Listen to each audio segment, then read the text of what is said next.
The Tsukuba International Center of JICA, which stands for the Japan International Cooperation Agency, is located in Tsukuba Science City,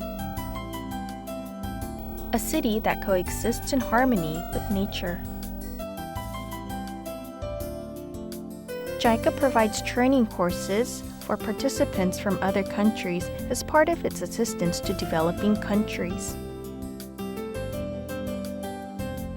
The Tsukuba International Center provides training mainly on agriculture, rural development, and related science and technology.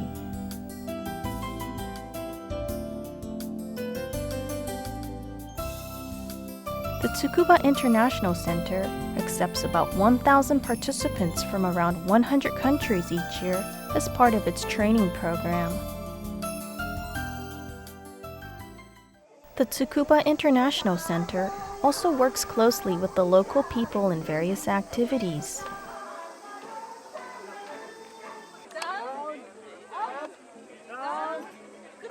Participants therefore enjoy exposure to Japanese traditions and culture and get to know local Japanese families.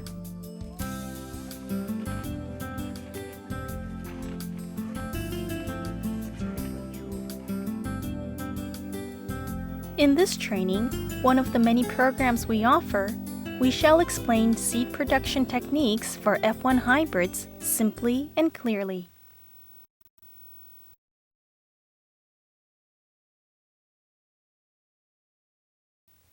The crop yield of agriculture products is greatly affected by the environmental conditions they are grown in. So in order to get the most stable yields possible, we need seeds from varieties that are the most adapted to the climate and soil of the region.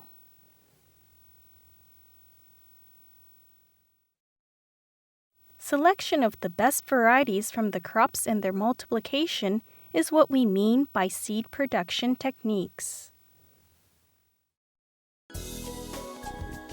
There are two types of varieties, open-pollinated and F1 hybrid, and they both have different attributes in seed production methods. Open-pollinated means varieties maintained through natural crossing in isolated situations, and F1 hybrid means varieties bred through the artificial crossing of two different parents. F1 hybrids have a number of merits. F1 hybrids have heterosis or hybrid vigor, so they grow strongly and give high yields. Growth and the final product are both uniform, and they are much more disease-resistant compared with open-pollinated varieties.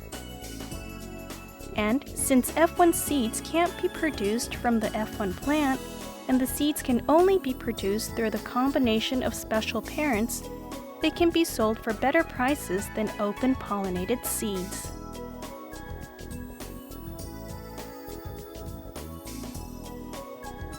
This video will show you how seed production is done for the F1 hybrids of tomatoes and cucumbers.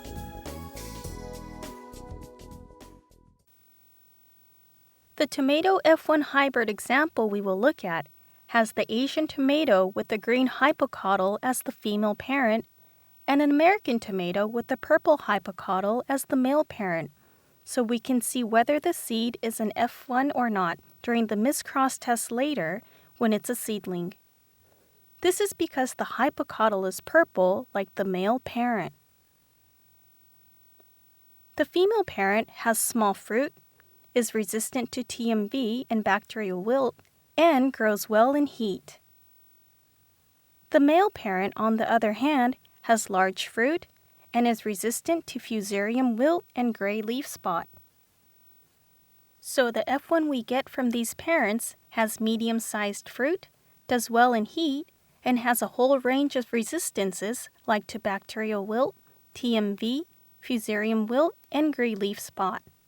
And the cucumber F1 cross uses a female parent that is a lateral branching type and tastes good, and the male parent, another lateral branching type, stands up to dryness extremely well.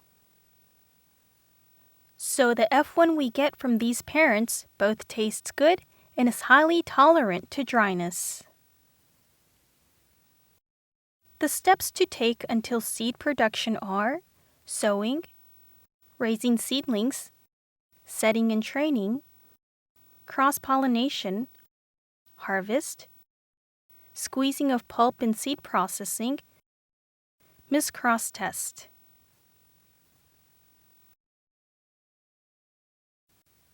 Now we will look at the first half of the process of seed production with a look at sowing, raising seedlings, setting out in planting beds, and training the plants.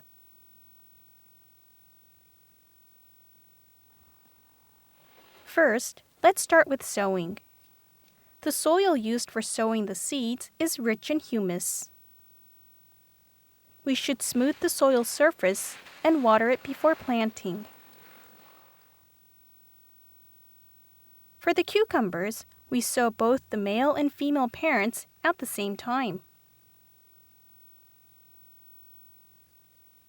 The seeds are sown in the same direction, about 1.5 to 2 centimeters apart, with about 8 to 10 centimeters between each row.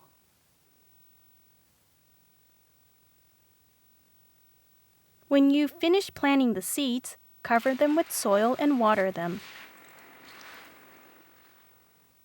Cover them with newspaper to prevent the soil from drying out.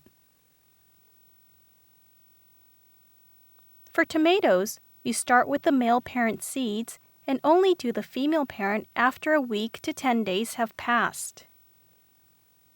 Tomatoes are sown about 1 centimeter apart with about 6 centimeters between rows. Just like cucumbers, when you finish planting them, cover them with soil and water them well. Now we will talk about temporary transplanting. Tomatoes are ready for transplanting when the seedlings have grown and have about 2 to 3 true leaves. Transplant healthy seedlings into 9 centimeter pots. When there are about 4 to 5 true leaves, they are transplanted into 12 centimeter pots. There should be about 2,500 total seedlings per 10 acres of land, with about a 5 to 2 split between female and male parents. On the other hand, cucumbers are transplanted into 12 centimeter pots when seedlings get their first true leaf.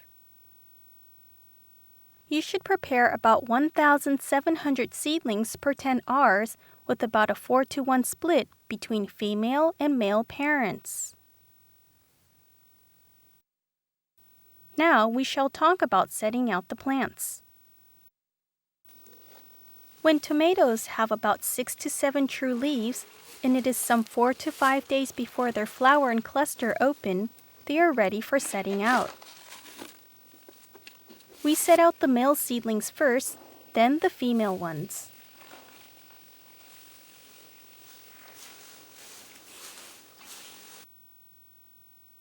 Check that the stems of the males are purple and those of the females are green.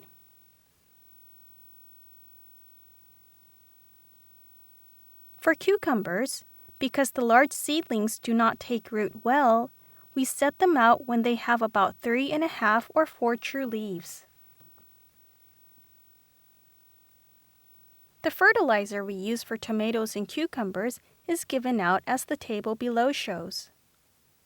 We use more nitrogen fertilizer for the cucumbers compared to the tomatoes.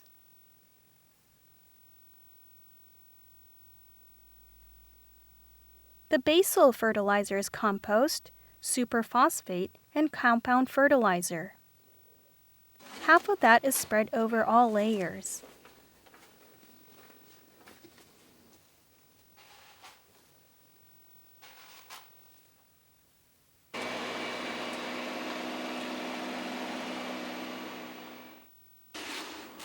The other half is applied through the planting furrows.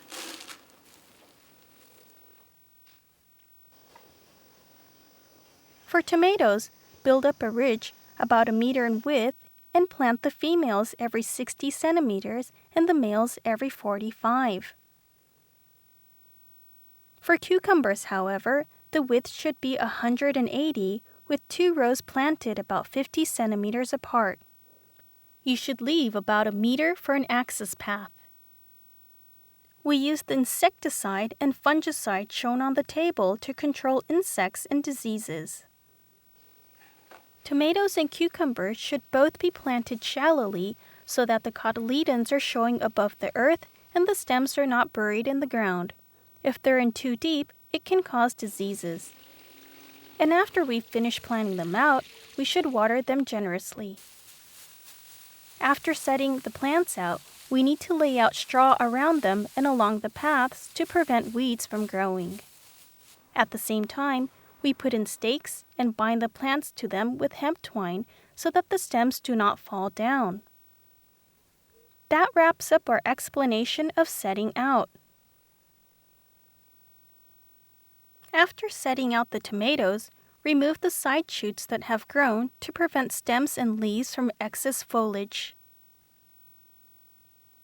The female plants should be trained 3 stems. First, leave a strong shoot beneath the first flower cluster as in the diagram.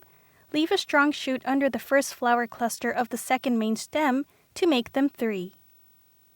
For the female cucumbers, first remove all lateral branches below the 7th node. Since it's a lateral branching type, leave the lateral branches that develop from the 8th node and leave 1 leaf above the node where the female flower is developing on the lateral branch, pinching off the growing tip early.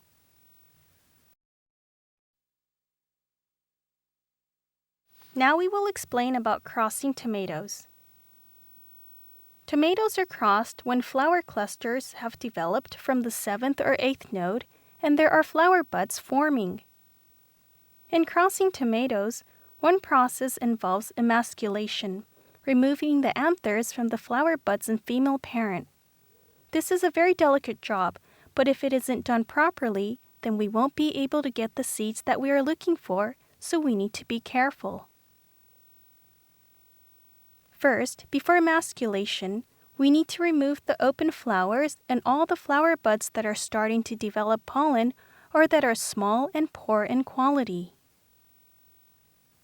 Emasculation is done choosing flower buds that have just started to open at the tip and that have anthers that are tinged with a yellow shade.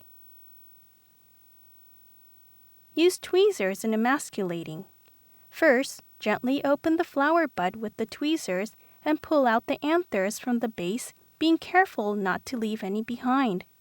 The pistil is surrounded by the anthers and it consists of the stigma, the style, and ovary, so you need to be careful when removing the anther so as not to damage them.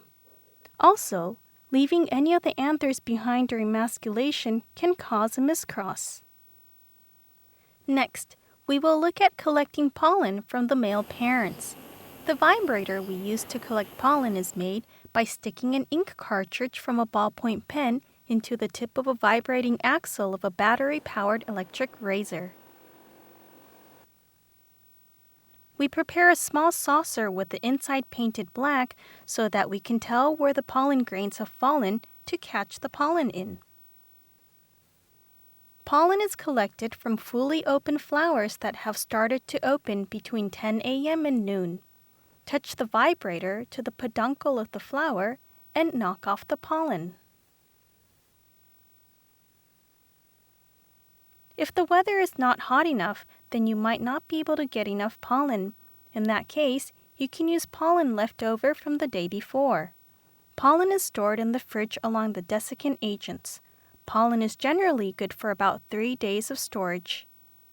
When we have collected enough pollen, we start pollination.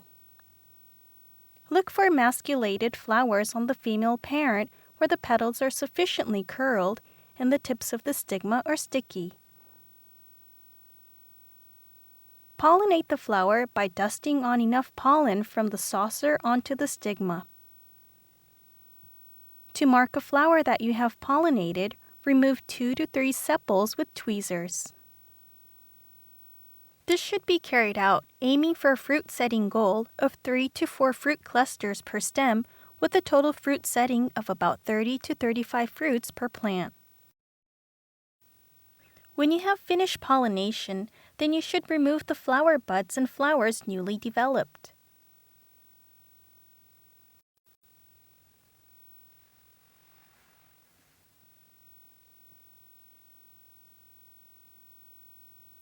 Depending on the climate, tomatoes are generally able to harvest some 40 to 50 days after pollination. They should be harvested when they are fully ripe. Orange tomatoes are not yet fully ripe, so we don't harvest them. You need to check to make sure that you are only harvesting where you removed sepals earlier as a sign of pollination. Extract the seeds from the tomatoes you harvested. Prepare a clean knife, cutting board, and plastic container. If you use a metal container to put the fruit pulp in, it will oxidize the pulp and make the seeds change color, so it's best to avoid metal ones. Cut the tomato horizontally in two with the knife. It's a good idea to cut several fruits at the same time. Squeeze the pulp with the seeds in it into the plastic container. Make sure you squeeze all the seeds out so that none are left. If there are any still inside, scrape them out with your fingertip.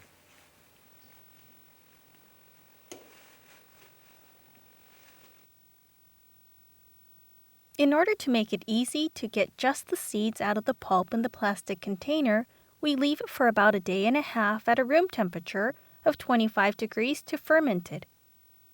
After leaving it for a day and a half, the fermenting is complete when the gelatin substance surrounding the seeds separates. This is what it looks like just after it has been squeezed out. This is what it looks like after fermenting. You can see how the gelatin substance has separated.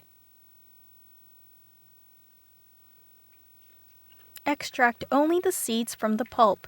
First, use a fine mesh sieve to scoop out the fermented pulp and drain out the liquid. Then use your hands to press down from above to remove the gelatin substance from around the seeds.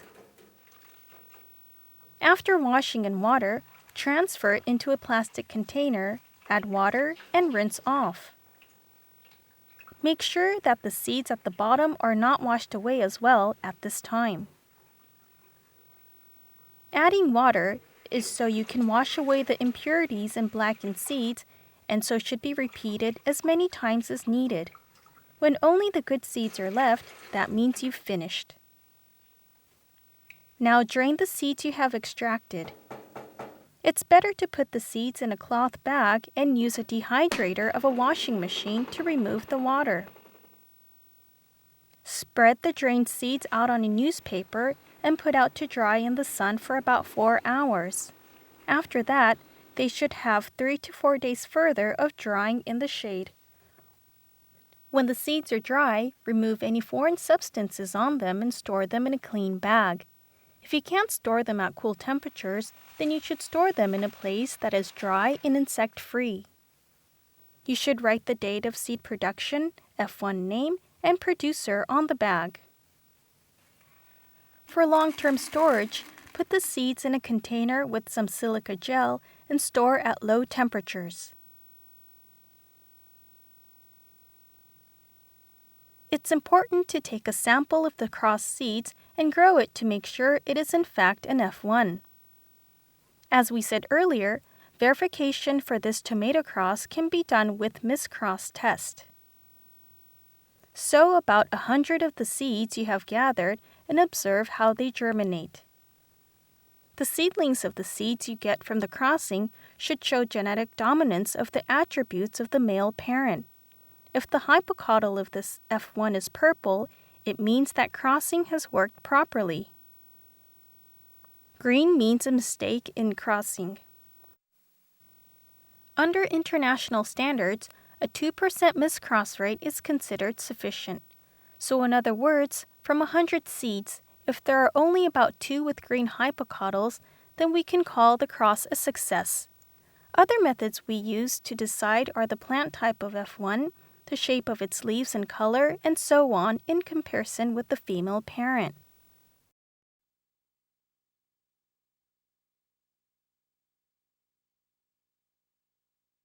Unlike tomatoes, cucumbers are monoecious, having the male and female flowers separate. This makes them easier to cross than tomatoes.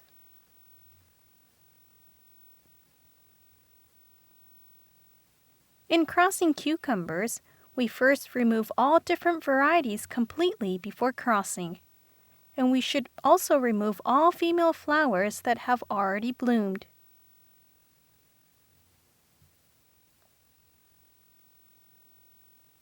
Pollination is done by choosing 10 female flowers on the lateral branch above the 8th node on female parent. Also, we can use male flowers on all nodes of the male parent.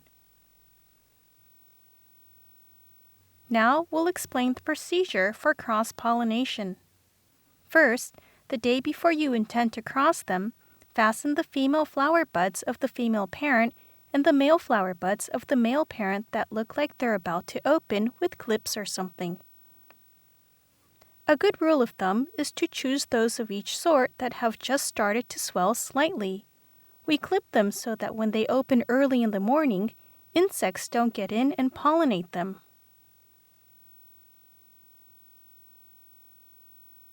In the morning on the day of pollination, pinch off the male flowers you fasten with the clips on male parent. Next, take off the clips from the female flowers on female parent and open up the petals. Deposit the pollen from the male flower anthers all around the stigma. After pollinating them, close up the female flowers with clips so they cannot open. After that, mark the pollinated female flower with a clip at the peduncle. That way, you can tell at a glance even if they grow. You'll need to use about 1 male flower for every female flower. You should only pick a few male flowers at a time. Also, they should be placed down by the roots or somewhere in the shade. Make sure you work quickly so that insects do not come and pollinate the flowers while you're pollinating them. Like tomatoes, the pollinating work should be completed in the morning. And don't forget to remove the red tags you used to mark the areas where you cross them. When you finish pollinating the plants, remove all female flowers you didn't pollinate and lateral branch from the nodes above where you cross them. When the cucumber fruit gets large, it will touch the ground and easily shed fruits, so tie peduncle up with hemp twine to prevent it from shedding fruits.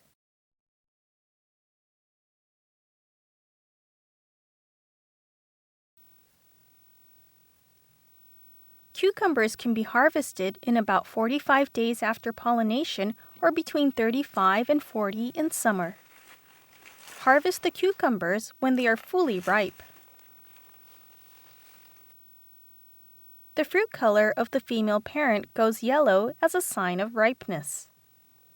The one on the right is still a bit early, isn't it? After harvesting, line them up with the lower swollen part on top. This is so the bottom of the fruit does not go rotten. The cucumbers should be left for about 7 to 10 days to further ripen before we extract the seeds. Now we need to extract the seeds from the fully ripened cucumbers. Like with the tomatoes, prepare a clean knife, cutting board, and plastic container. Metal will make the seeds go black, so should be avoided. Split the cucumber in 2 lengthways and scoop out the pulp in the middle where the seeds are with your fingers into the plastic container.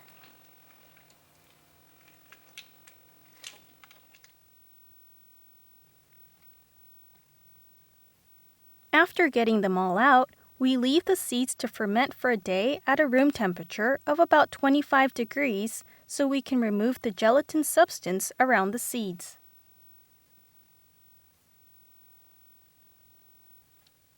These ones have been fermented. You can see here how the gelatin substance has separated from the seeds.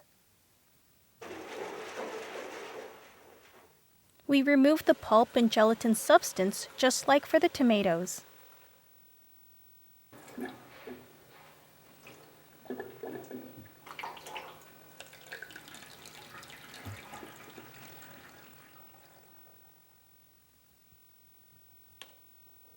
After getting them clean, we put them in a cloth bag and remove the water in a dehydrator of a washing machine. And then we should dry them for half a day under the sun. After shade drying for 3 or 4 days like tomatoes, for long-term storage, we should store the seeds at low temperatures in cases with desiccant agents. How did the participants feel about seed production techniques? Those hybrid seeds are very expensive. So as long as I got knowledge how to produce hybrid seed from our local varieties, we can produce our own lines and then we can produce hybrid seed. Because hybrid seed has got advantage because it is high yielder, uniform in growth, disease resistant when as compared to the open pollinated varieties. F1 seeds is very expensive in my country because most of it is imported. So I could probably use the knowledge and the little skills I've learned in this training course in producing our own lines and make them readily available to farmers at a very low cost. Seeds are the life of crops. By using these F1 seeds, you have reduced damage of diseases, stable harvests, and can produce good quality vegetables, which in the end all add up to improving farm incomes. For this reason, we would like you to thoroughly master these seed production techniques.